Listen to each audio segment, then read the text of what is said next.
guys and ghouls, and welcome to another episode of Fright. I'm Liz. I'm Sam. And we're in a new month.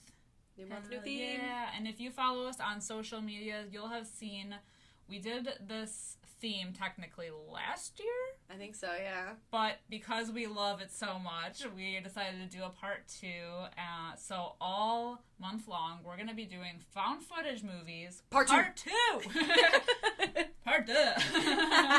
So fancy. I know. There are so many good found footage movies. Even when we were compiling a list of movies that we wanted to do for this month, we ended up with like 9 or 10 movies. We were like, okay, we gotta whittle it down. So part 3, maybe soon. I hope so, because yeah, like she said, it was hard. There's a lot of good ones. We are a fan of found footage movies, whether that's a hot take or not. I know people don't love them always, but we do, and we wanted to talk about a lot. Even when we first did it, like the first part, it was hard. Yeah. And it's always hard to kind of, like, when we're thinking of themes and episodes, to, like, fit things in there. But we're starting off on a strong leg. We're starting out on the right foot. High spirits. By going with the 2 movies, well, I guess a franchise now. Yeah. That kind of revived the found footage genre. Absolutely. Subgenre. And what we're going to be talking about today is Paranormal Activity 1 and 2. Alright, starting off, we're going to go with Paranormal Activity 1, the one that started them all. Absolutely. First of its kind, last of its name, I don't know. Maybe the last Not the last of its name. Definitely not, because I think they keep making them. Yeah. They're still going, not strong. Not at all. But this one came out in 2007. Currently has a 6.3 out of 10 as of now on IMDb. It has an 83% on Rotten Tomatoes, so this was definitely very well received. Yes. Like you said, I think it. I know the Blair Witch had its moment in our last found footage theme, as well as like the 90s, which is like, people dub it as like the first found footage movie, even though it's not. But this, like you said, it was like a revival. It sparked like a whole, it was like vampires had their moment, then zombies had their moment. This was like the found footage moment. It started it all. Then after that, all of these other found footage movies I felt like came out after. Yeah, and they all tried to do kind of similar things. But you know what? I think what's interesting is, like, the Blair Witch Project is, like, the 90s kids thing. Whereas this is 2007. The 00 kids. Yeah. This is their Blair Witch. And it's interesting because I also wrote down Paranormal Activity came out in 2007, but it was released in theaters in 2009. Yeah. Weird. Yeah, I wonder if there was, like, issues. I don't know. I feel so bad because I wrote that down on my paper, and I put, like, a question mark, and I was like, do some research. I didn't. Spoiler alert. Yeah, so here we are, and I sound like an idiot. Well, no, it's just weird. Maybe there was, because it was a smaller movie with unknown actors, yeah.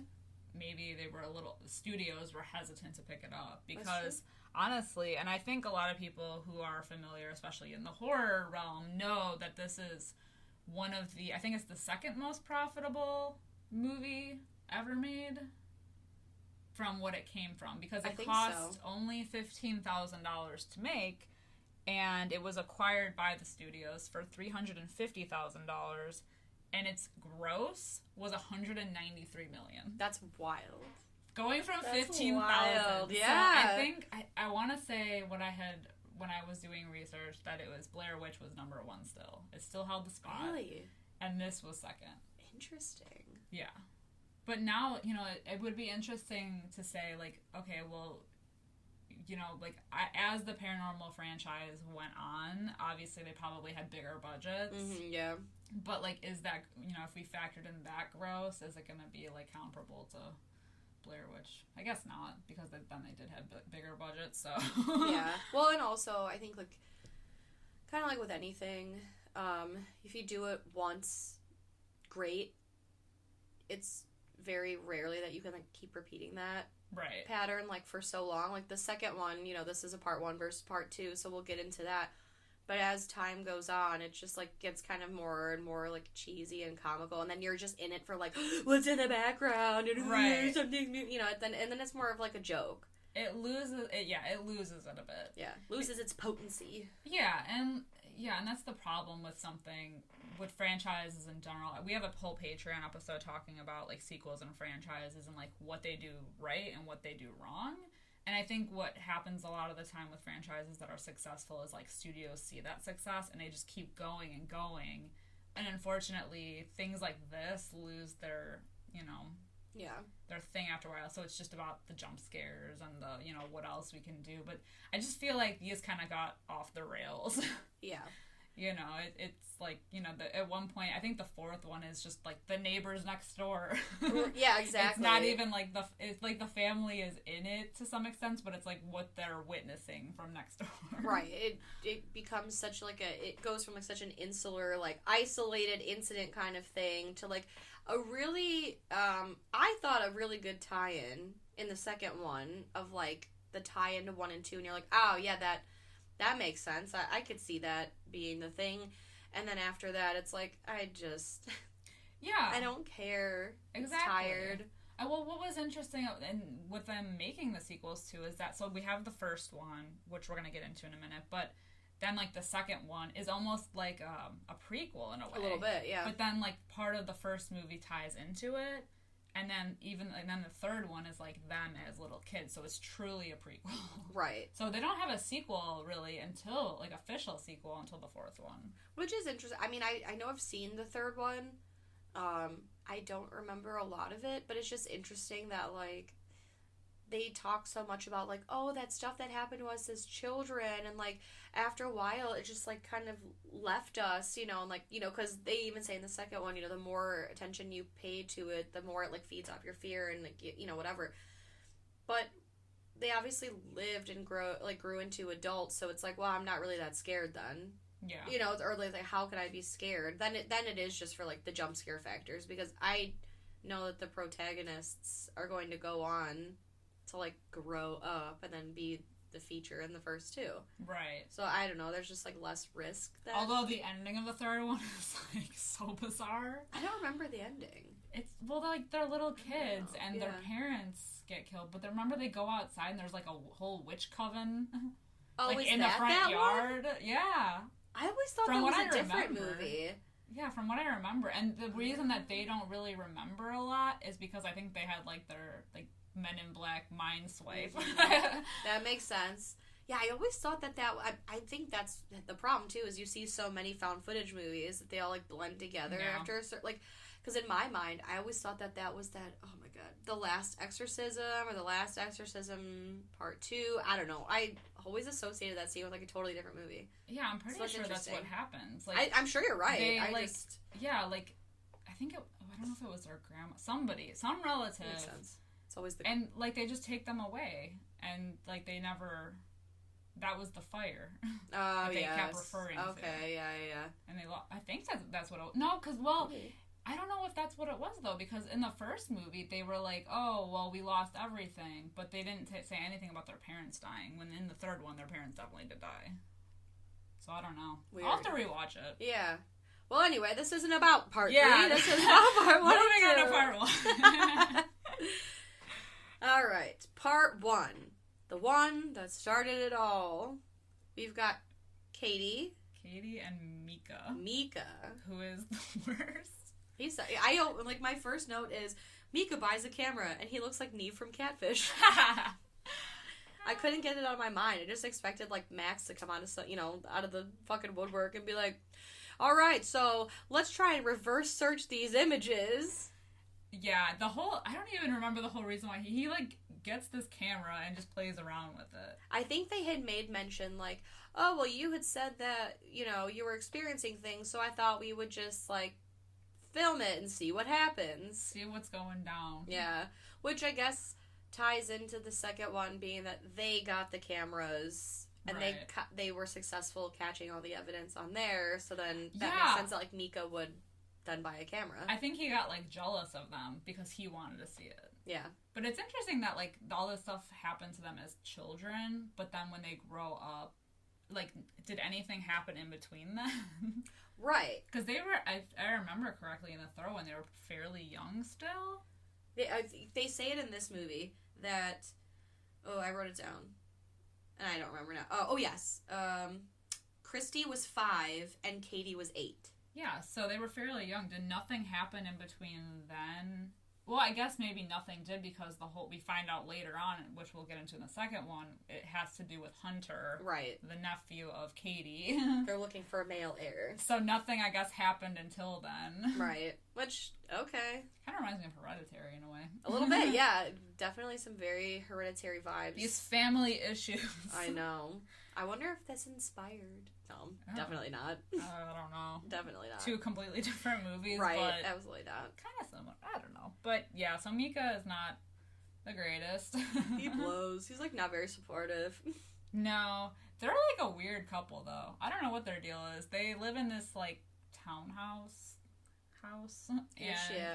they have like weird hobbies. She like makes jewelry or bead making, so. And she crochets and she's she's going to school to be a teacher, right? Essentially, I think so. She tells like the priest, he does something. What? He is a day trader. That's what I'm like. He's got a whole setup of computers. So. Yeah, I don't know what a day trader is. I sound stupid, but is that like know. Stocks? I think so. Okay. Yeah, I think so. I'm like, I don't fucking know. I'm afraid to say what I think it might be. I think it's stocks, though. Okay. Yeah, day trader. That sounds right. Okay. So, but yeah, they make some hella money because she rolls up in a convertible. Yeah, in like a Mercedes or a BMW. And their house is pretty big. Yeah, it's nice. Yeah. So, like, Mika says, because Katie says she's been haunted since her youth, I bought this camera, and we're gonna, like, track shit as it happens, and they invite this psychic to come over, where we get a little bit of the backstory of Katie. She's like, when I was 8 and my sister Christy was 5, like, things would happen to us, and, like, I felt this, like, energy or whatever, and the psychic was, like, the psychic is not supportive in this at all. Both times he makes an appearance, because he's like, wow, interesting. Sounds like a demon. I don't do that, so I'm gonna go. But here's the number of a guy who can help you. He really is. He's like the guy in Ghostbusters. Like, who are you gonna call? Someone else. Not me. Casper, I mean. Yeah, this is someone else. I like when he comes back later on in the movie and he just walks in and he's like, whoa, no. He looked like he walked into, like, a fart. Right. He stops dead in his tracks and is like, I can't be here. I gotta go. I don't belong here, and I think, in fact, actually, I'm making it worse, and it's in everyone's best interest if I leave. Like, he acts like it's, like, face-to-face with him, and he's like he can see it in the room. Maybe that would have been creepy. If he could, like, he could see it in the room, and he's like, nope. It reminded me so much of the Poltergeist scene, where they're like, yeah, we caught this thing moving over the course of, like, 8 hours. Oh, and yeah. The guy, he just opens the door, and there's shit, like, flying around the room. And the guy grabs the camera like, holy shit. Yeah. Yeah, exactly. Same energy, man. Same energy. He's like, 8 hours. Hey, that's cute. So he gets the camera to see if he could catch whatever it is in the act. I just want to know, I don't know if this is like a horror movie person thing that we all do. Let us know if it is. Or just if everybody does it. But what psychopaths sleep with their door open? I know. I don't understand. Because he sets it up in their room, and they have their door open. And even when shit is going south, and we see the footage, and they see the footage of the door, like, moving, and the footsteps, like, when things escalate, they still keep the goddamn door open. I don't get it. I'll never get it. And also, points taken away for Mika being a quote-unquote good boyfriend, because if anyone's sleeping by the door, it's not the woman. It's not the woman.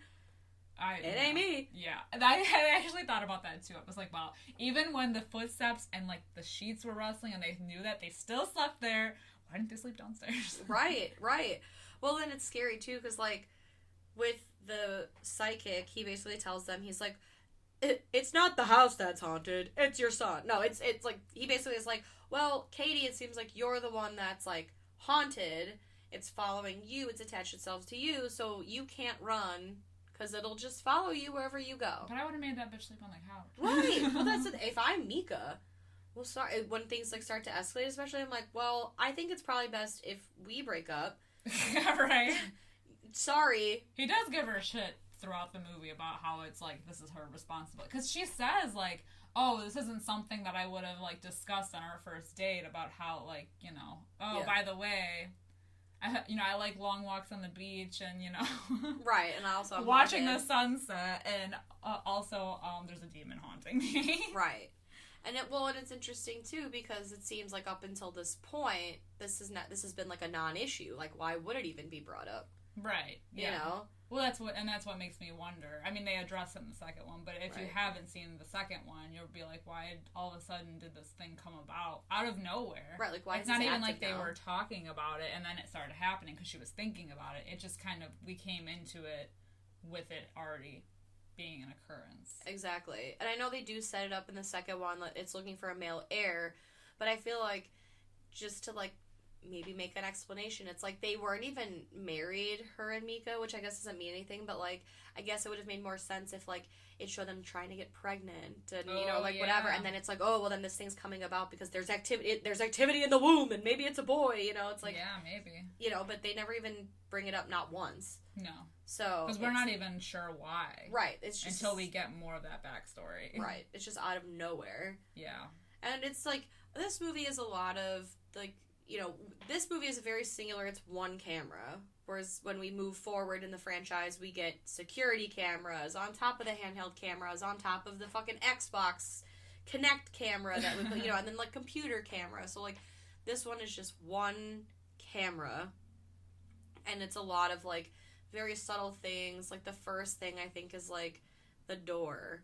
And it like moves forward. And everything in this movie and like gradually happens. I think the first night it's just like the keys are thrown off the counter, you know, and then like little by little it gets to be a little bit more like there's thuds, or you know there's like a wind blowing, right, like a breeze, and then the door moves a little bit, right, and like the you see like the hall light turn on and you'll hear some steps and then it shuts off, or you know, it's like a lot of little stuff like that, and it's like night 1, night 3, night 10, and it's just like such a gradual build up, which I guess it was. So when we I'm trying to put my like perspective into when we first saw this movie, because it's hard, because once you've seen it like as many times, especially, I don't know how many times you've seen it, but I've seen it several times, like, so you know, like, it kind of loses it because now we know what to expect. But I guess if you, like, when we were seeing it on the big screen and everybody was, like, dead silent and we were all, like, looking around to see, like, what,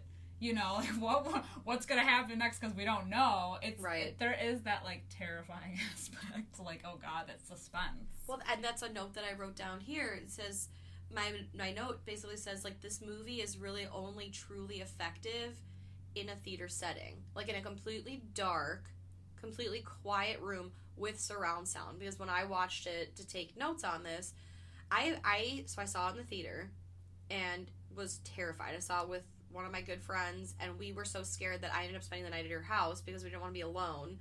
And then we had our own like paranormal, like I swear to God, it was like a whole fucking thing. It was scary.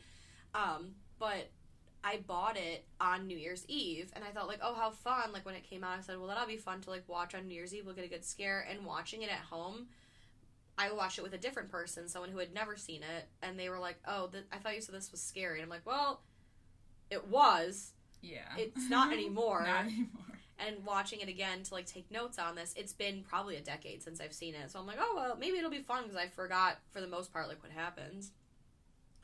I had to put the subtitles on, because I couldn't hear anything, and then I could see characters reacting to something that I could not see, that I could not hear. Yeah. So I'm like, what the why is this scary? And it really, in the theater, absolutely terrifying. Like, it's that low rumble. It is. It is. The low rumble that, you know, like, we know that something, it's because we can't see whatever it is, and it's causing mischief throughout the whole movie, but the only sense that we know that it's close is that rumble, that, like, low frequency rumble. Yeah. That makes it just gets louder and louder, so it's like the impending doom kind of thing. Yeah. And I think that's what always made it creepy. And we both, I don't remember if you remember this, when we worked at a theater, and we would, like, clean the theaters up as, like, ushers, and there's no credit music in this. I don't think there's any music in any of these movies, and the only thing you would hear during the credits is that low rumble. We're like, fuck this, we're gonna do it.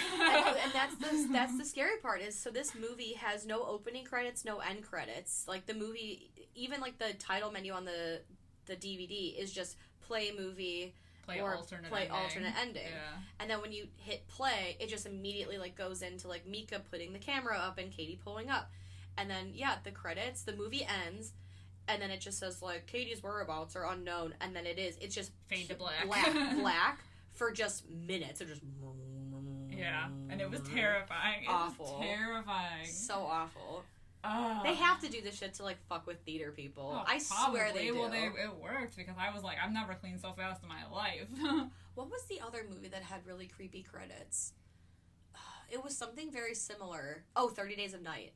Because I remember cleaning that one by myself, and it was so fucking creepy because it's dark, and it's just, like, this awful, like, low, creepy music, and then all of a sudden I looked up, and there's one man sitting by himself at the top, just, like, watching me clean in the dark, and I was like, oh, honestly, cleaning any horror movie was horrible.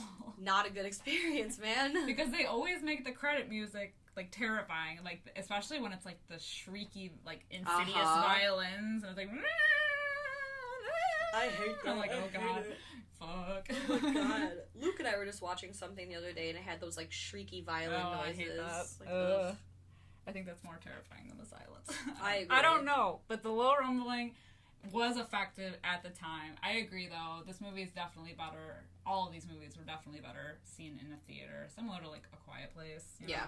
There's just, like, something about those kinds of movies where you're, like, really in it if you're in surround sound, in the dark, in a room full of strangers, like, yeah. Absolutely. And you're all screaming and scared together. Yeah, it's the atmosphere, too, because, like, I don't know, watching this at home during the daytime, alone, when I can't really see or hear what's going on, I'm like, yeah. Whatever, but, like you said, when the entire theater is silent and it's dark and all you hear is that, like, low frequency, like, vibration, and everyone collectively is like, what's fucking happening? It's like, there's something about it, man. And when something does happen, like, especially toward the end, when things really escalate, and, like, the footprints on the, because they use powder to try to see if they could see the footprints, like, and the sheets move, and yeah, I don't like that. And part of what makes Micah such an unlikable character, especially to the demon, is that he taunts this thing the entire movie. I mean, like, he gets a Ouija board, even though Katie's, like, you know, like, does not believe that, does not encourage him. This entire time, she's trying to forget. It's like she already knows how to try to get rid of it by forgetting, and he just keeps egging it on with the camera, and just screaming at it and taunting it, and it just makes everything worse. So it's really Micah's fault. It is, yeah, because he brings the camera in, and even, like, the psychic says, like, you know, doing things like this, like, with the camera, and just, you know, giving it attention, it's not helping anything. Like, I would strongly suggest that you don't continue on like this. And he does. And he does anyway. And, oh my god, what was I gonna say? Oh, crap, it was about, with the Ouija board specifically. So, like, it's interesting because she's like, hey, I don't want you to get a Ouija board. Like, that is not energy I want to bring in the house. But it's interesting that he does anyway. But when she says, I think we should call this, like, priest or exorcist or whatever the hell that the psychic... demonologist. The demonologist, thank you. When she's like, I'm going to call him. Miko's like, no, why would you do that? Don't do that. I don't know what his reasons are. I don't know how bad it has to get for you to, like, not... It's one thing to not really believe in that kind of stuff, but when shit's, like, moving around and your girlfriend's getting dragged out of bed... Right. Like, when you can see things, the whole point of the camera was to pick up things. I mean, you clearly see things happening. I don't know to, like, what point it has to be for you to be like, yeah, we should probably get somebody else. Right. And it's funny because, like, he... this whole time is like, we are not calling that demonologist. And then finally, when shit really goes south, and she's like, we're calling the demonologist. And he's like, okay. And she's like, I can't get him on the phone. But I called the psychic over. He's like, oh, God, these people. Well, he was available 10 days ago. Yeah. You know, and you said not to call. So what fucking changed over here, asshole? Yeah. And then the demonologist ends up out of town anyway. Exactly. Ridiculous. But, you know, it's like things start escalating. He sees more stuff on the camera. We get, like, he does, like, an EVP, like, experiment where he's in the bedroom, and while he's listening back, he's like, oh, are you here? Or, like, do you think that he asked it something, and then you just hear, like, a low growl, and he's it does not like him. It punches their picture, and it's, like, only Mika's face is cracked. Yep, and there's, like, scratches on his face and not hers. Mm-hmm. Yeah, and I think it's, like, night 15 is the first, like, really super creepy thing that we see happen. God. Where she's just, like, standing next to the bed. She's, like, sleepwalks and hovers over him. And I just want to know how they do these time lapses, because all of this activity takes place like around 3 in the morning. And it's amazing how they're able to, like, I don't know if they actually had her hovering over there for, like, an hour, rocking back and forth, but it's sped up.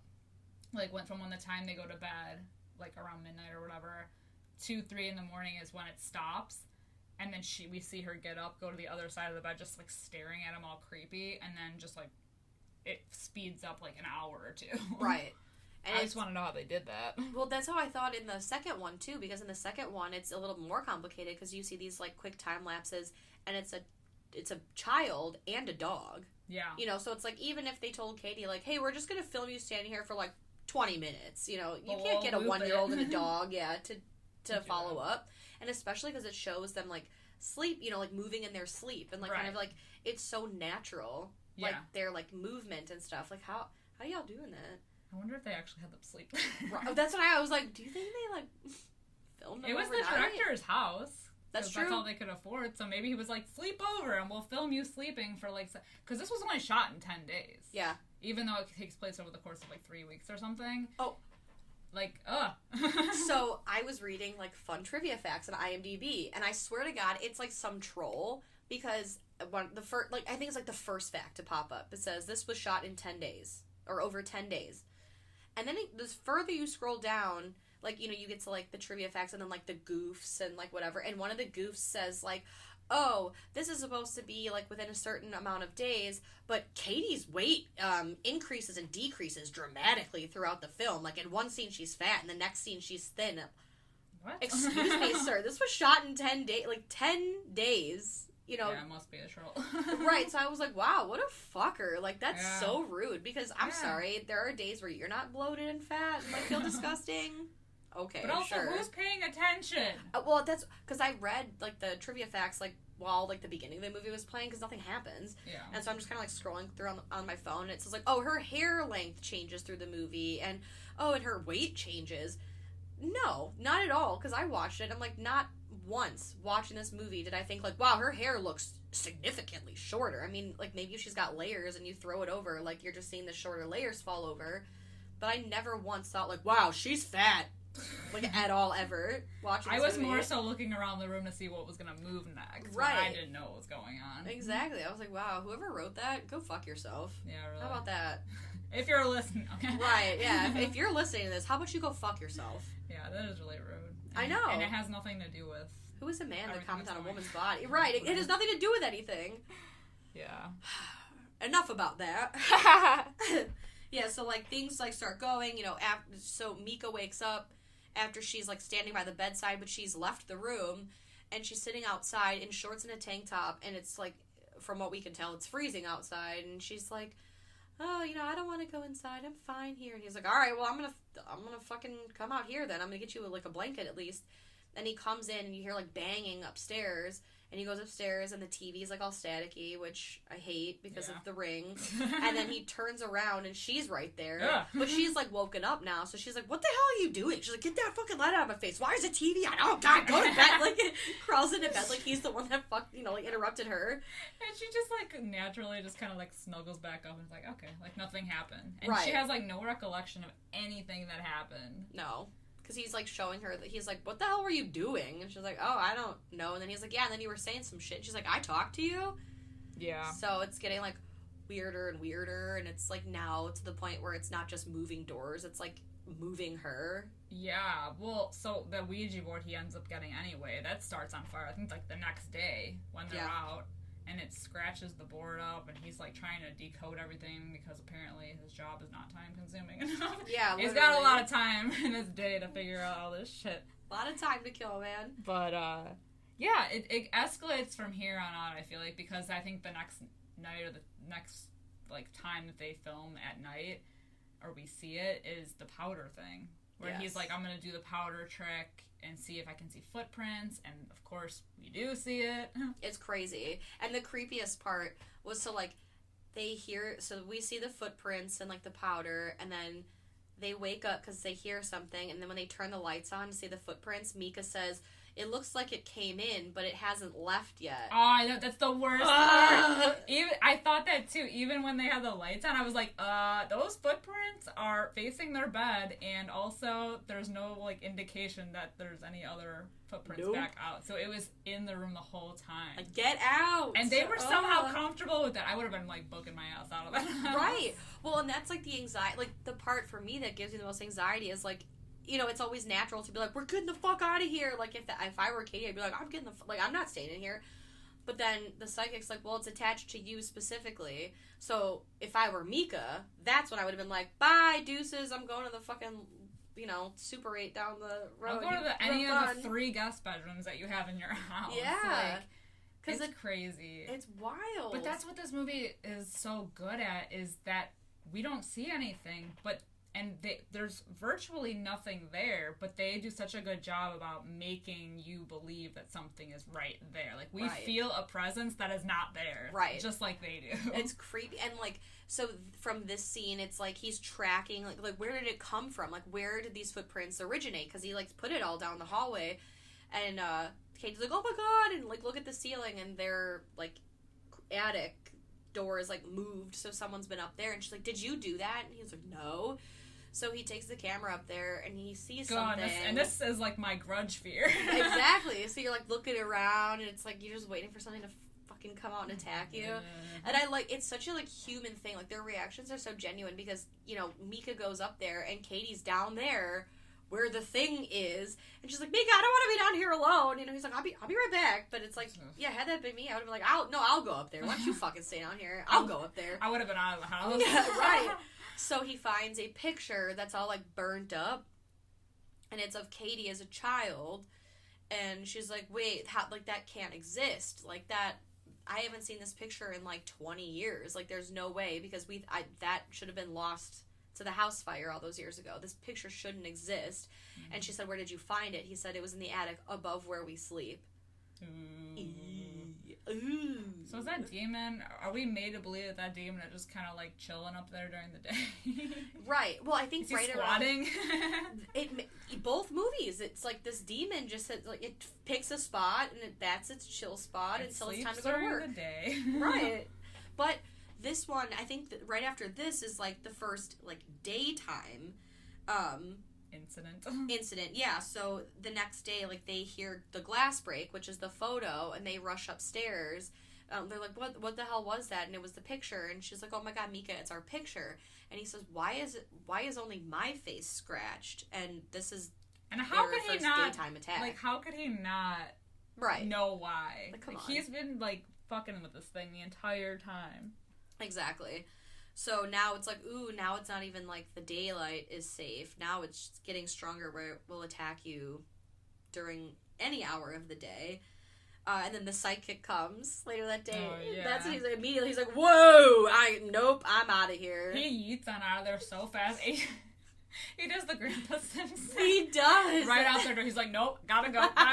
Nope. He literally, oh my god. But it's kind of funny. Like, he is like kind of cordial with them, like, oh yeah, and then just his face just drops, and that's why I'm thinking he saw something. He just knew, man.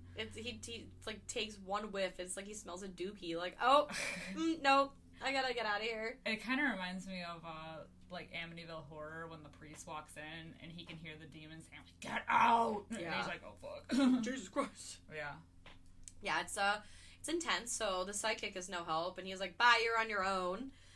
And then night number 19 is when the blankies, they get messed with. It looks like the demon, like, crawls under the blanket. Oh god, it's creepy because it just gradually gets closer and closer to them. Ugh. I know. And then does she get dragged out of the bed? No. So. Oh no, that's when you see the shadow on the door. The shadow, fuck. That fucked me up, man. That gave me like goosebumps right now thinking about it. Ugh. I know. See, that's what I'm saying. Like, later on in this movie, not a lot happens. Like, little things happen over in the beginning, but when things, like, start getting funky. I hate that shadow. Ugh. It just moves so slowly. It's the next night that she gets dragged out of bed. Crazy. Cause it just pulls her leg out. And that's why none of us sleep with our leg out. Exactly. It's the demon leg. It's the demon leg. It's awful. It yanks her out of bed. And she kind of wakes up, like, right when she's on the floor. Yeah. And it's, like, screaming, and it drags her down the hall, which is, like, my nightmare. And she has, like, these blood-curdling screams, like, Mika! Yeah. And then he goes rushing down, and she's screaming, and we don't see, like, what's happening, but, like, we do see him, like, drag her back into the bedroom, and at that point, they're like, fuck this, let's get out of here, we're leaving, we're packing our shit, we're going, I don't care. And yeah, Katie's like, I don't want to be here anymore. And we see, like, this huge bite, like, the next day, I think, right? Yeah, because she's kind of, like, comatose. Right. And she's got this huge, like, bite on her, like, back. Like, her back side thing. And, like, you can see, like, teeth marks. And he's like, oh, my God. He's like, it looks like somebody bit you. Yeah, and she's, like, holding that crucifix. And, like, she's, like, gripping it so tightly that it, like, makes her hand bleed. Yeah. And he's like, oh, Jesus. Literally. So a little bit later, because we get like the camera shuts off. I'm assuming that like Mika's packing, and when the camera turns back on, it's like a little bit later.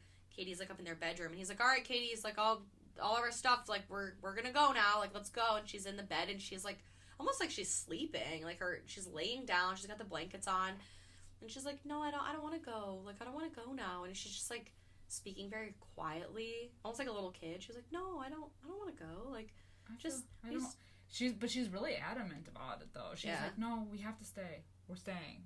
This is what we're doing. Right, we have to stay. Will you stay with me? Like, will you stay with me? Please. I can't leave. So it's like this shift. He's like, why the fuck would we stay? Right, and then after, but then they do. They do. Well, and it's creepy too because he like leaves the camera pointing at her, but he leaves the room, or I don't know, and like she does that like creepy smile. Oh, and that's how we fucking know. We know she possessed now. Oh my God! So it's the next night is the last night. Night number 21. And that's when the shit really hits the fan. Absolutely. The shit hits the camera. The shit hits the camera. Yeah, the blankets get pulled off. No, I'm sorry, they don't. Katie. She just gets up. She sits like straight up. She just like dead ass sleeping. She's like, she's like boner straight in the bed, and she's just like, and like yeah. She gets out of the bed, and then she stands right over Micah. Yeah, for a time. Right. She stands on his side because originally she was just standing like on her side of the bed. Yeah. Then she was standing watching him on his side. Yeah. So we're like, oh fuck, what the hell? But I think like an hour passes, and then it speeds up, of course, and then she leaves the room, so we don't see her for a bit, and all of a sudden we just hear the screams. And she's screaming for Mika again. He like jumps out of bed, runs down the stairs. We hear a kerfuffle. Yeah, we hear him kind of scream, and then we don't hear anyone scream. And it feels like so much time passes in between the time that it's like silent and then what happens when all of a sudden out of the darkness Mika's body just flies up the camera. It's so like intense because like you said, yeah, it's like a very pregnant pause. Very aggressive. Very aggressive. Yeah, it goes on for like a little bit too long and it's uncomfortable because we're like, oh my god, what's gonna happen, oh my god. And then suspense. Right, they do such a good job building the suspense in this movie, I will say that. Yeah. But yeah, and then she comes up and she kind of like crouches down Jennifer's body style, like next to his like body, lapping up his butt. Right. And then we like she's got like a demon face and she kind of lunges at the camera. Yeah. And then like it's like this text where it was like, oh, Mika died October 6th, 2006. Katie's whereabouts are unknown. Like the body of Mika was found. I don't know. Yeah. All that BS. So it's like, ooh, she's still out there. And that's that. Well, the movie that scared the shit out of 100,000 people. And that was only one ending out of 3. Because there were the other 2 alternative endings. I'm not sure. I think that was the theatrical one. Yes. The one where she lunges at the camera at the end. I think so. But I had heard that there were 2 other ones of, I believe it was like the police come in and shoot her. Oh. And then there was another one with her slitting her own throat. But that obviously wouldn't have made for a sequel, yeah. Interesting. Yeah. I feel bad because I saw that there was the option to watch the alternate ending on the DVD, and I just went, no, I think I'm good here. I don't even know which one it is. It might have been the one with the police shooting her. I don't think they filmed the one with her slitting her own throat, but interesting. I did actually read that, so obviously this was 2007/9.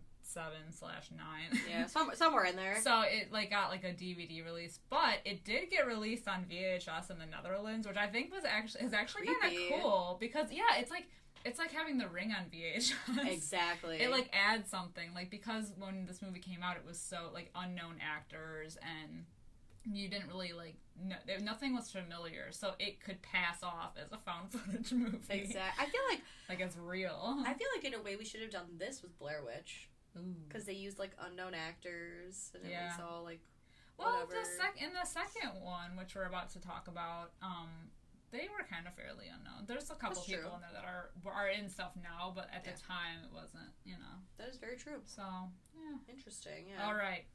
What is your rating for Paranormal Activity? See, it was hard to rate this one because I was trying to decide if I should have rated it on my initial theater-going experience or my experience overall with it after the fact. Is it gradually different? It is. Like the score would be. It is. I mean, well, maybe not super different, but if I just came out of the theater and someone was like, quick for a podcast, if you had to rate this 4 out of 5, I'd be like, fucking 4 out of 5, man, that shit scared the hell out of me.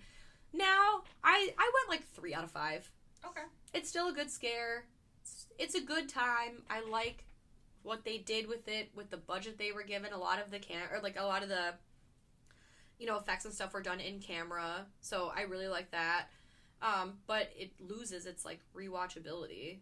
Yeah, that is a big thing, I think, too. So I'd like to give credit where it's due. Give it just over halfway. Yeah. But I don't think it's any higher than 3. I'm in a similar situation. When I was thinking about both of these movies, it's hard, because we'll rewatch something, and usually with the movies that we talk about have decent rewatchability. So, my thoughts and my score doesn't really change. But like you said, it's hard because when I first saw this movie, I 100% would probably even give it a 5 out of 5. Right. I was like, oh my god, this is so good. This is, really scary. But watching it now, it's a lot different. I think for me, I am going to give it a lot of credit for being, the thing that revives the subgenre. So I'm going to give it a 4 out of 5. Okay. Yeah. Wow, good. Yeah, good for you. I know. Because it was scary. I mean, it's not so scary now, but, the same could be said for Blair Witch, Absolutely. Especially the people that are, die-hard Blair Witch Project fans. Not me. Yeah. But we gave that credit. Yeah. I'm going to give it credit here. So, 4 out of 5 for me. All right, next up, we are going to be talking about the sequel, Paranormal Activity 2, which came out in 2010. Feels like a lifetime ago, honestly. Yeah, I'm actually surprised that because you mentioned the first one came out in 2009. Yeah. But it was made, I was going to say, because when I originally thought it was 2007, I was like, I'm surprised that there's such a big gap between these, but that makes sense. So it currently has a 5.7 out of 10 on IMDb. It has a 58% on Rotten Tomatoes. Oh shit! So significantly less. Which is interesting. Weird. Yeah, I feel like a lot of people like the sequel. Maybe I'm wrong. Shit. Right? What do I know? I was very surprised because I did, I didn't watch the movies back to back, but I did the scores and everything back to back because I figure you're looking at one, you might as well look at the other. And I'm like, wow, 80-something% on the first. Oh, that's cool. And then 58%, I was like, whoa. Yeah. What happened? It's such a big drop off. But I thought they did a really good tie into the first one, and I thought some of the scares were original, and I thought there was a lot more activity in this one. Yeah. Well, it was more creative, I think, in this one, which is, I think, what ends up happening down the line with everything else. There's more cameras. Yep. And so we get multiple angles of things happening. So I feel like that lends more to, other things we could be looking at. It gives it more, oh my god, what is happening over there? Oh my god, that little boy's truck is moving by itself. True. The only bad thing I think about it is, in this one, I feel is, we were talking about in the first one, things kind of escalate, slowly. In this one, I feel like for a while, nothing really happens. Yeah. With, like, the cameras. Like, we're shown camera to camera to camera, and we're, like, looking for things, and it just flashes to the next thing. So we're kind of like, okay. Right.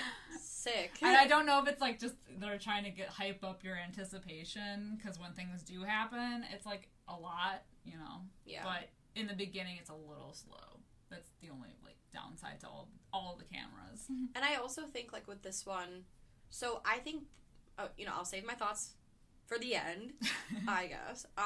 But I think maybe the reason this one wasn't so well received with the 58% is that because you have multiple cameras and you have the ability for more things to happen, and in this one, ultimately, more things do happen. Like, they get way more, like, evidence, I guess, on footage than you would, like, or than we did in the first one.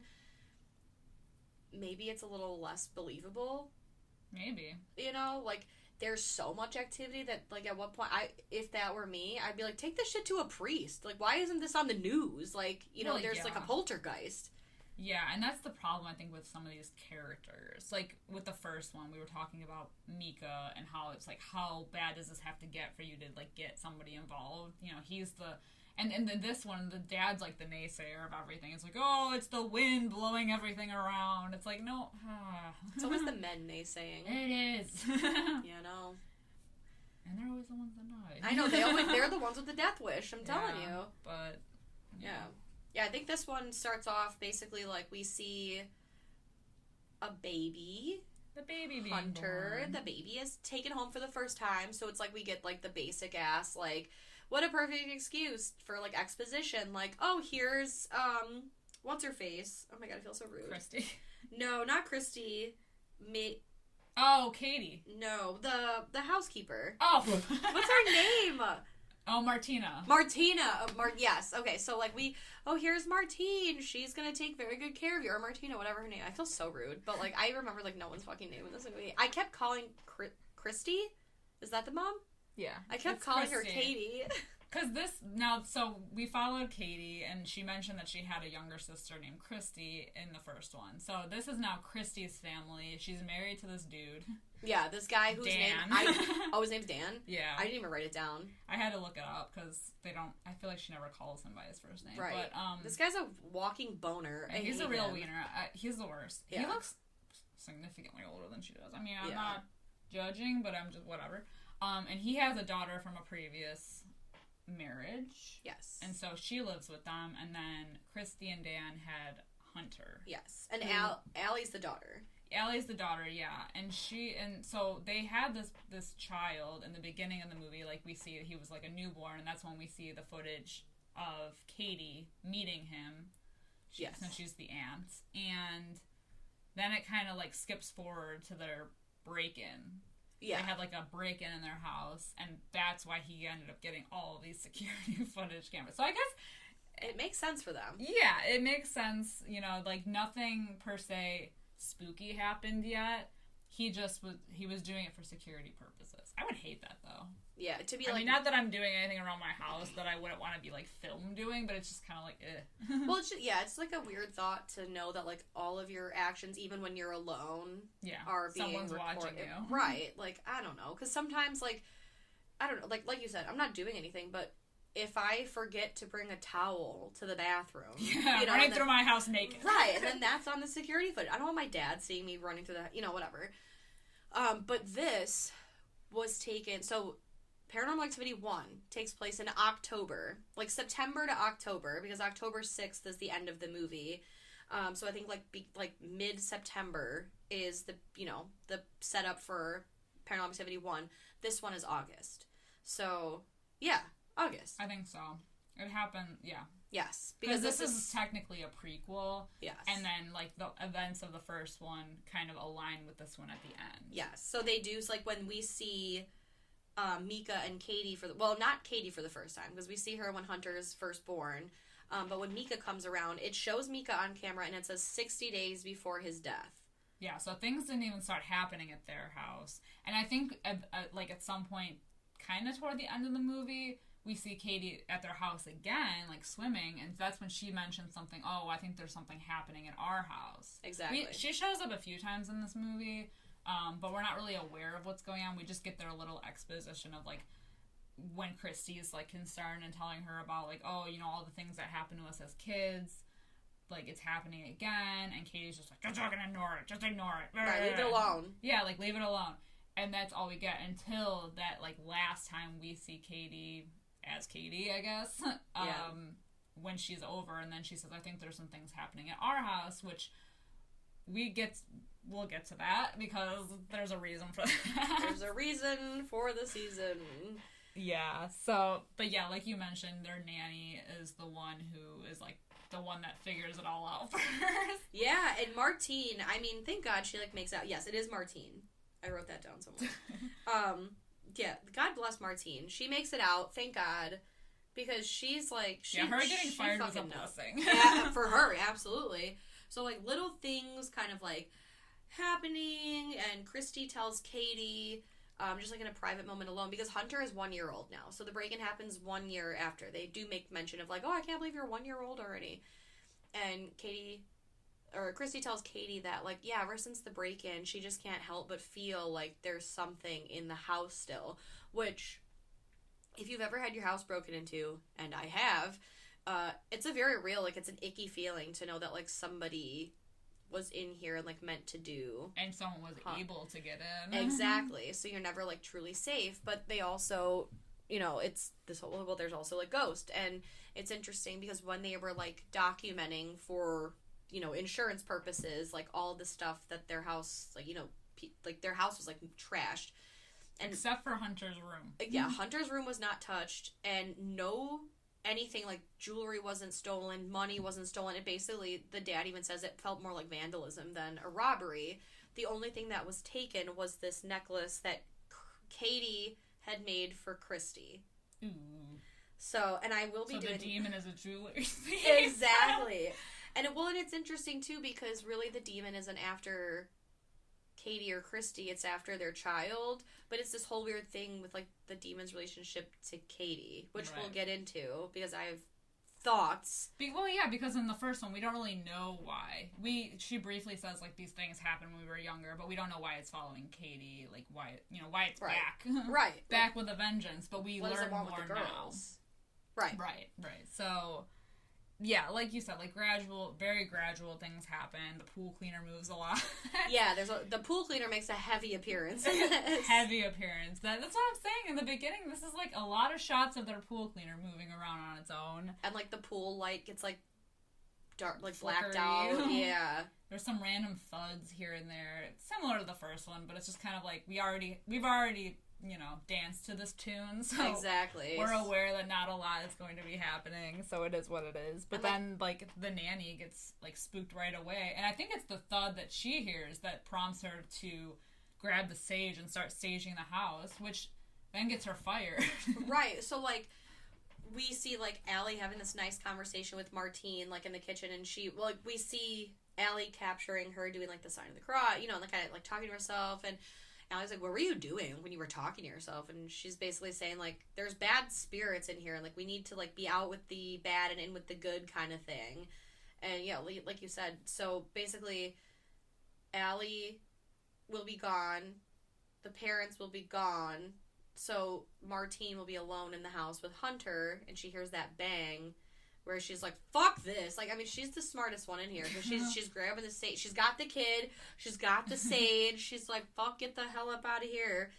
And, yeah, that's when they're like, what the hell are you doing? Get that shit away from my child. Go, go, go. Yeah. And they fire her. That is not a firing-worthy reason. No. He's like, you know, I don't want that crap around my kid. He's like, I'll give you some great reference. I'll be a great reference for you. Go fuck yourself. He looks like his name would be Jim, and he's like a gun-toting, like, you know, like... dude. Yeah, douchebag. I hate him. Yeah, it's the characters, man. Yeah, I know. The guy characters. And, like, him and Mika, like, they get along, and they're kind of, like, teasing chummy. Katie. Yeah, they, like, tease Katie and Christy. I don't know why that's so hard for my brain. I cannot understand. I don't know. Yeah. Well, and then there's, like, the other random things. A lot happens in the kitchen. That's like the ground zero for all of these. I did write that. I was like, is this Ghost a chef? Because he really likes the kitchen a lot. The pots randomly fall, which scares... I mean, because it's all... This movie's quiet, and this is, like, loud shit that happens with the pot falling from the freaking ceiling, and then the fire that's randomly started in the kitchen. There was a fire? Yeah, the pot, and the dad goes, like, running outside to throw it out in the pool. Was I, like, asleep for that? I must have missed that. I did not write that down. Yeah. I mean, it's just, like, another thing that happens. Oh, okay. It's just, like, random. But, yeah, well, it's interesting, too, because with all of this stuff captured, even the daughter, she's, like, at first the daughter's like, that'd be cool if our house was haunted. Until that night where, she's by herself. Oh, she's napping on the couch. Yes. And that shadow, like, looms over her. Oh, I fucking hate it. Ugh. The shadow is back. And, like, so you can see, because I watched it with subtitles, because this movie, again, is, like, very fucking quiet. And so, like, the subtitles are on the screen of, like, the commercial. It's, like, a Dunkin' Donuts commercial, and then it's a Lumber Liquidators commercial. And then the subtitles stop playing, and you just hear that, like, the low vibrate, and then you see the shadow, and it gets, like, louder and louder, and she just, like, like, sits up, and then the subtitles started on my TV again, so then the commercials came back on, and I was like, oh. Like, there was a moment where even the TV was like, what's happening? Exactly. The Menards guy was like, shut the fuck up. Everybody be quiet, we need to watch what's happening. But then she gets locked out of the house. Yeah. You know, and, like, they were playing with a Ouija board at first, and it's interesting because the boyfriend was, like, fucking with her and, like, saying that it was here for, you know, the P word. And the interesting thing is, because they have, like, a camera set up in their, like, foyer area, so we see her, like, the door opens, she goes outside, we see it, like, slam shut, and it locks her out.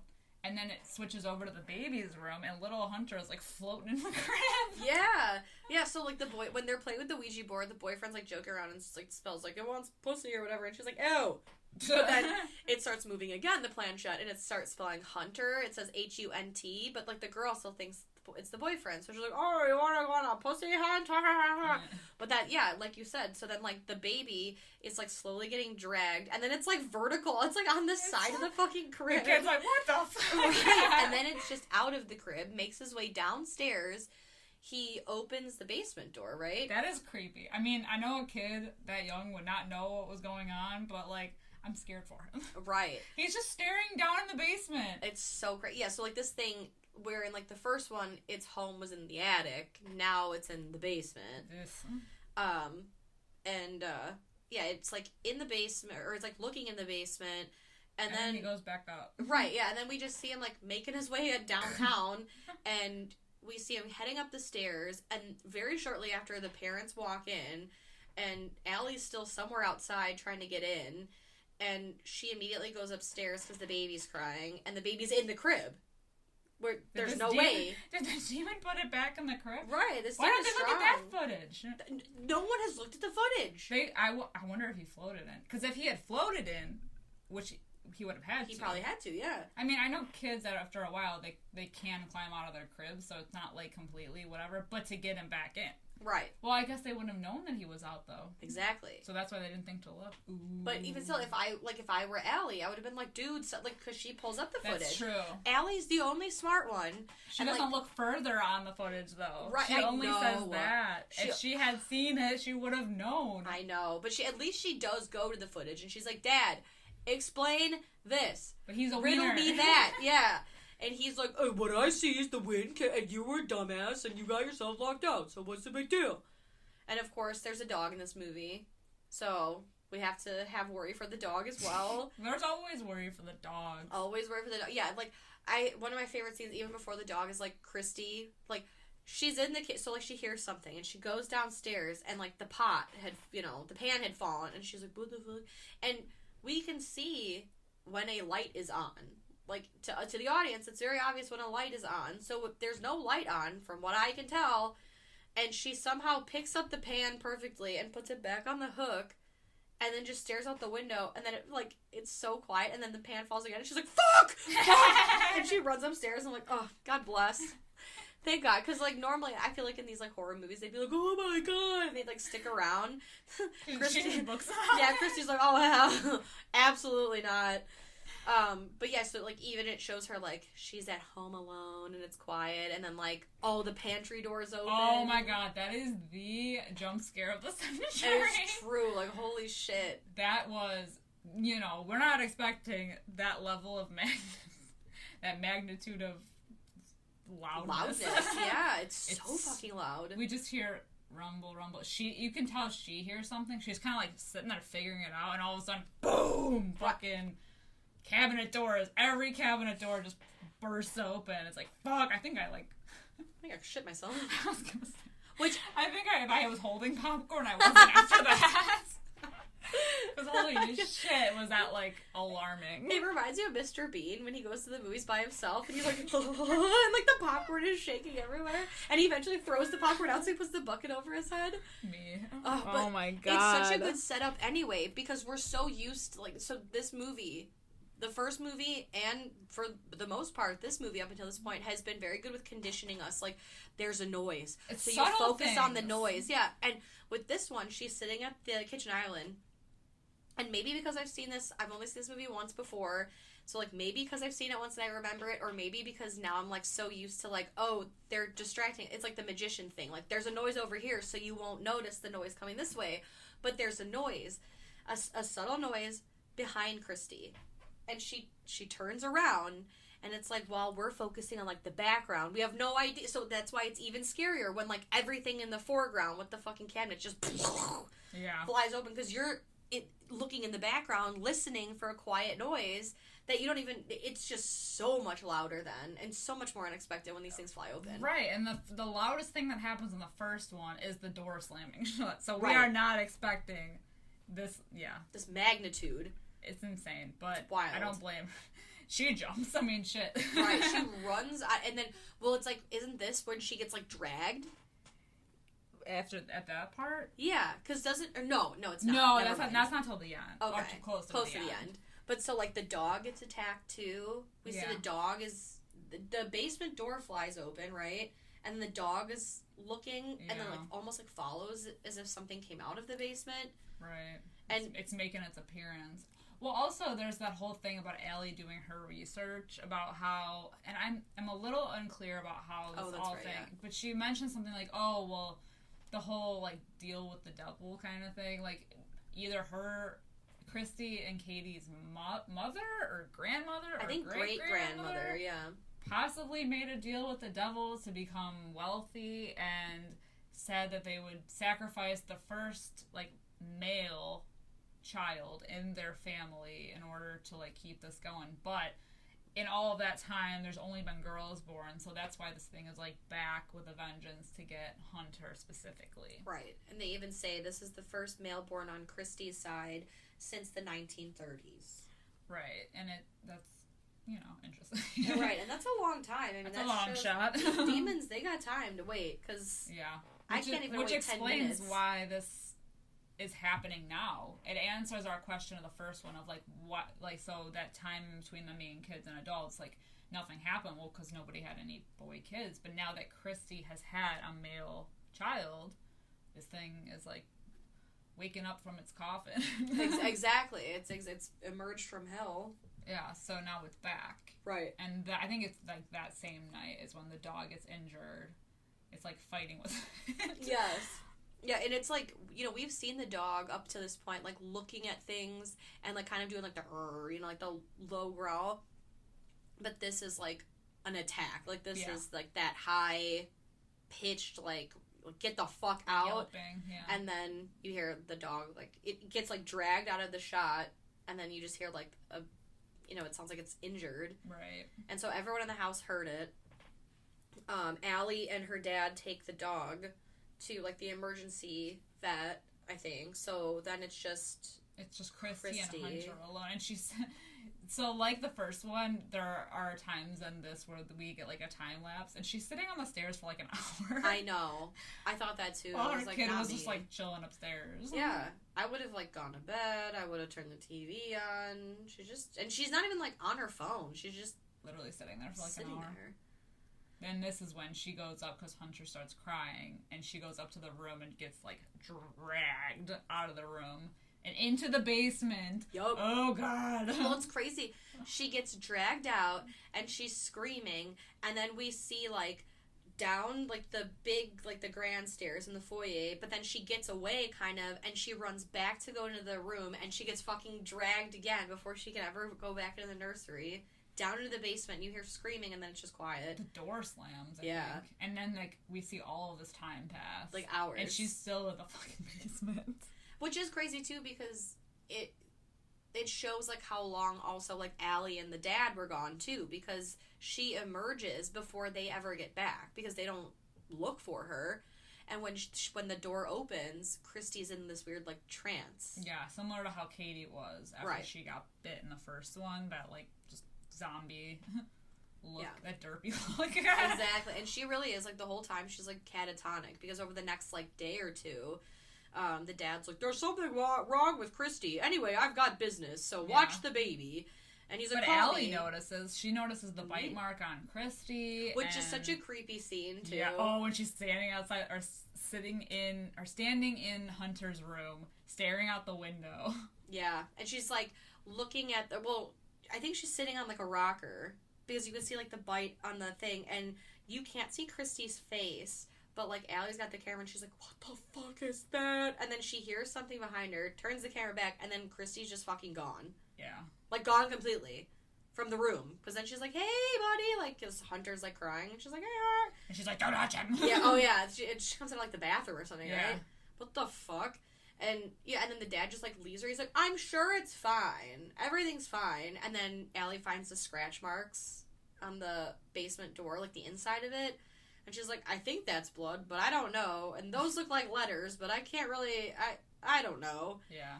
And I think that's when she finds the footage. Because when her dad comes home, she's like, Dad, no, you have to watch the footage. Like, something is wrong with her. And then, doesn't Christy, like, attack at this point? Yeah, she's in bed, and I think that this is when the dad starts to kind of believe in this shit, because he... Oh, he calls Martine. He calls Martine, and she explains that in order for the demon that's possessing Christy to, like, get out of her, they have to pass it along to another blood relative. And that's when him and Allie are in the kitchen, and she's like, no, because his suggestion is to pass it on to Katie, because, you know, you gotta save the mom. Right. Their mom. Right, and she's like... Sacrifice the sister. And, you know, God bless Allie, because this isn't even her, like, blood aunt. This is not her blood relative, and she was like, you can't do that to Katie. Like, you cannot do that. And the dad's like, fuck you. That's fine. He does it anyway. He does. And the whole scene of him, like, trying to get... Because this is when, like, they end up in the basement. Yeah. And he's trying to get it out of her, and she's, like, you know, like, growling at him. Ugh.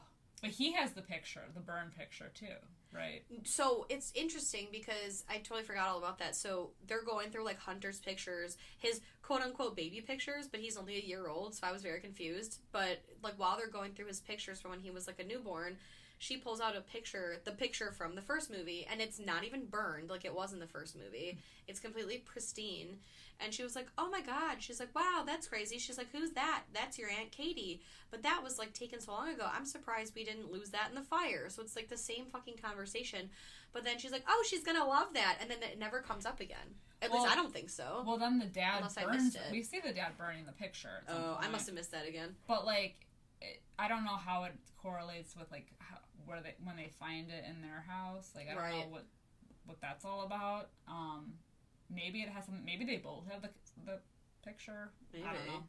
But then they don't even explain how it got there in the beginning of the first one anyway. So, but yeah, So, you know what's really interesting too, now I think about it, is, like, if Christy was already possessed, why didn't she just take Hunter then?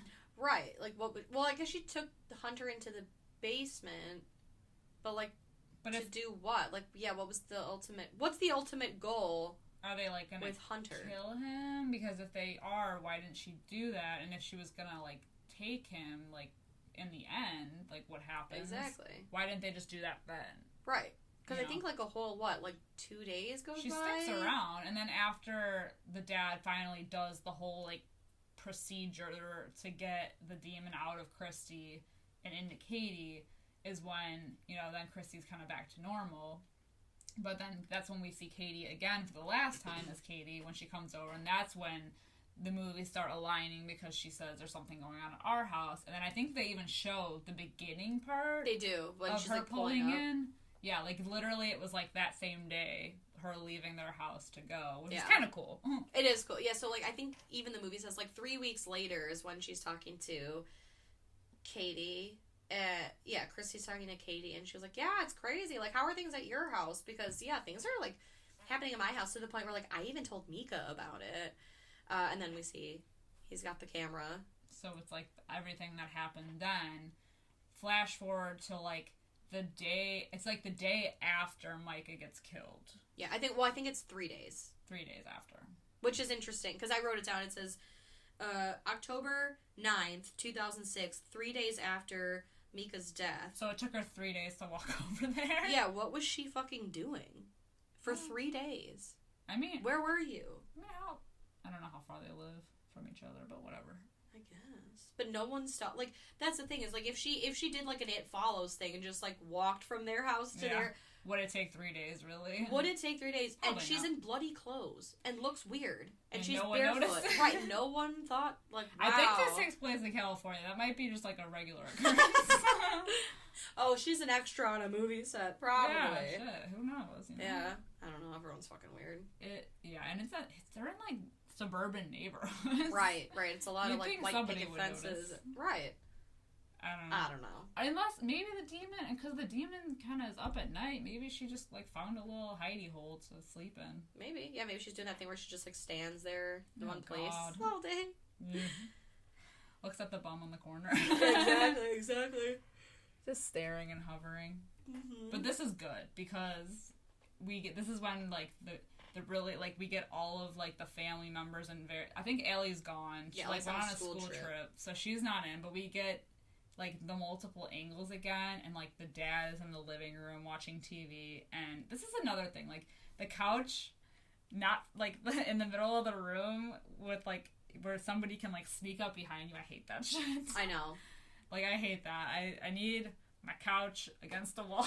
Absolutely. It's no one's gonna fucking snap my neck, I'll tell you that much.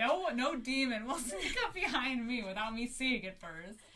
So he's watching TV in the living room, and then we see Christy upstairs with the baby, like, kind of comforting him, and we get all of these, like, crazy angles, and then all of a sudden, we flash to the one that's, like, facing the dad in the front, and we just see Katie, all bloody, in the background, just staring. Ugh. And then she, like, disappears, reappears right behind him. He even looks behind him, and he doesn't see her. It's true. And then she just straight up snaps his neck. Yeah. Like, without warning. He doesn't even, like, move. Yeah. She just, like... And that's the end of that douche. Yeah. I wasn't sad. No one was sad. No, but then it is interesting that, like, Katie somehow got into the house without the doors being open, without anyone noticing, but something as quiet as, like, a neck break, Christy, she's like, is that you down? Like, you know, she, like, calls him. Yeah. She's like, is that you? And then her body just gets fucking launched into the camera. Yeah. So that's interesting. Mika style. Yeah. And she's dead. Yeah, she's Must dead. have been a very forceful throw. Right. And then Katie just picks up Hunter and walks right out. Yeah, and then we get that other message at the end, just like Allie returned from her school trip 3 days later or something, found the body of her stepmom and dad. Hunter and Katie's whereabouts are unknown. To be continued. To be continued. I wish it wouldn't. But that is the second one. Oh my god, I'm so sorry I'm yawning. That's so rude. Speaking of endings and alternate endings, I think there was also an alternate ending to this where Katie actually does kill the baby. We see her breaking the baby's neck, but apparently they never released that, you know, for reasons. Yeah, I would imagine that people are against the whole child killing babies. Yeah. And the whole point was to get this baby. Yeah. You know? So then just, like, to snap its neck so easily, Christy could have done that, like, weeks ago. When she was possessed. Which is why I'm like, why didn't she just take him wherever Katie took him? Exactly. And what are they doing with him? I know. Wait, do we even ever learn that? Like, what? Did they actually kill him? Did they do something with him? Maybe the demon... Maybe it was just meant to raise the boy and then use its body. Oh, yes. It's trying to become a human. I don't know, though. Like Hereditary. Maybe. They need a body for Paimon. Maybe that's maybe Hereditary. We should have. Maybe it's the same universe. I was like, oh my god, it is Christopher Landon. I'm like, wait, that was Ari Aster. Nope. Never mind. But this was written by Christopher Landon. I think. Don't fact check me. I'm pretty sure though. Please don't fact check. Yeah. You know what? It's gonna bother me. I'm just gonna look it up right now. I thought he did like the fourth one or something. No? I saw his name in the credits for the second movie, so I was like, okay. I think he's one of the screenwriters. But now I gotta fact check myself. That's we awesome. we just did. Freaky. We just did Freaky. Yeah. It's screenwriters Michael Perry, Christopher Landon, Tom Pabst, and Oren Peli, Peli, who did the first one. Yes. Yeah, Christopher Landon. Woo! Screenwriter. Woo! Story? It says screenplay. Ah, love it. Yeah, well, according to IMDb and myself, who was right this entire time, I just want for the record, it was Christopher Landon. And those other guys. Yeah, I like that the second one is kind of before the first, but then it ties it in. I think that's like the coolest part about the second one is that it like it's like interwoven stories, and definitely that there's like a lot more angles and everything. So it's gonna be hard to rate these. Again, do you have a number, an idea? I do. So I did think this one was a little bit more entertaining, probably because of like the bigger budget, so they were able to do a little bit more. So I gave it like a 3.75? 3.5? It's somewhere between 3.5 and 3.75. Yeah. Like 3.65 then. We'll go 3.65. I think the fact that there's a family and like the house is bigger and like everything, that like you're able to do more with that than just two people. Like there's literally like two characters basically in the first one. So it's like how, you know, and they're usually together. Right. They were together like the whole movie. This is hard. This is really hard. Because I think I like the second one a little bit more, but like just because of that reason. Right. There's more going on. So I'm going to give it a 4.25. All right. Yes. Not much more, but like it's a little more entertaining. There's still like unlikable characters, like the dad. Yeah. But, you know, whatever. I didn't really care for them in the first one, but still. Right. I think for a sequel, it was strong. And I do agree, like, while I was watching this movie, I was like, well, that doesn't really make sense as to why it went after Katie. Like, what's the obsession with Katie? And then they were like, oh, well, we have to transfer the demon to Katie. Oh. Okay, well, that explains that. You know, there are still, like, obviously, like, a few loose ends that I don't have all the answers to, but it really did do, like, a great job tying it in. Like, for the most part, anytime I was like, well, that doesn't make sense, and then they would do something, I'm like, oh, okay, well, I guess that makes sense. Yeah. You know, so they did a good job. So that's why it is, in our opinions, marginally better than the first one. Yeah, and I enjoy them. I mean, I don't rewatch them very often, but I feel like... No need. Like, the idea of, like, when I first saw these movies, I was like, oh, yeah, this is fucking good. It was different. It was cool. And, yeah. And it's really what I'm going off of. Yeah. My first time viewing. Because doing it now, I think my ratings would be a little bit lower, but, yeah. Yeah, I agree. Initial feelings. Absolutely. Alright, that's going to be it for us today. Let us know what you think about both Paranormal Activity 1 and 2, or the franchise in general?